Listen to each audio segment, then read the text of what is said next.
Kwanza tumshukuru Mwenyezi Mungu mwingi wa rehema ambaye ametukutanisha leo katika kikao hichi cha mchezo wetu wa Fountain Gate dhidi ya Prison. Kiuhalisia tumeshajiandaa vizuri kama Fountain Gate na tuko tayari kwa ajili ya kukabiliana na Prison kutoka mbele.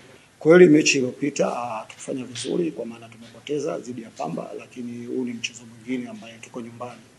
Na kiuhalisia tumejipanga kwa ajili ya kutafuta pointi 3 na tumeshakaa chini, tumeangalia tulikosea wapi na kesho tuko tayari kwa ajili ya kutafuta pointi 3. Nataka kusema ni ukweli kabisa kama mechi ya Fountain Gate na Prison haijawahi kuwa nyepesi.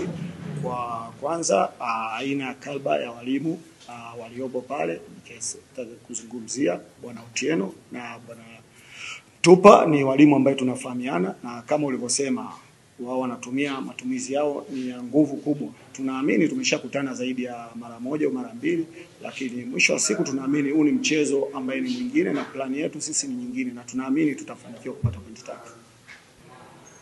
Kiukweli, kiuhalisia bila wao sisi hatuwezi kufanya chochote. Kwa hiyo naamini nguvu yao ni kubwa kwetu kwa ajili inamaanisha support. Wao ni wachezaji wa 12. Mimi na plani kwenye pitch na wao wanatupa msaada kwenye majukwaa, yanamaanisha wanatushangilia mwanzo mpaka mwisho. Kwa hiyo wakazi wa Babati namaanisha kwa Manyara wote, Mbulu, sijui Hanang, wapi, hii ni finali kwetu. Wajitokeze kwa wingi kutupa nguvu ambaye itatusababisha kupata pointi 3 na ile slogan yetu ya timu moja ipate kufanikiwa kwa pamoja.